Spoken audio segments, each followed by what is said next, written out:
वज़ीर-ए-आज़म मियां मोहम्मद शहबाज शरीफ की दावत पर उर्दन के बादशाह शाह अब्दुल्ला दोम अपने 2 रोज़ा दौरे पर पाकिस्तान पहुँच गए।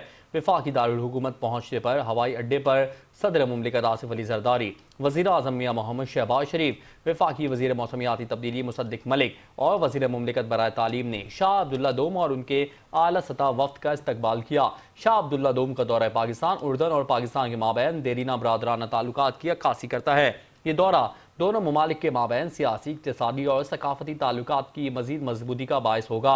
शाह अब्दुल्ला दोम को एयरपोर्ट के बाद सीधा वज़ीर आज़म हाउस ले जाया गया, जहाँ इस्तकबालिया तकरीब में उन्हें मुसल्लह अफवाज के दस्तों ने गार्ड ऑफ ऑनर पेश किया।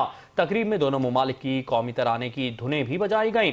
उर्दन के बादशाह अब्दुल्ला दोम ने वज़ीर आज़म हाउस के अहाते में पौधा लगाया और इस मौके पर दुआ भी मांगी।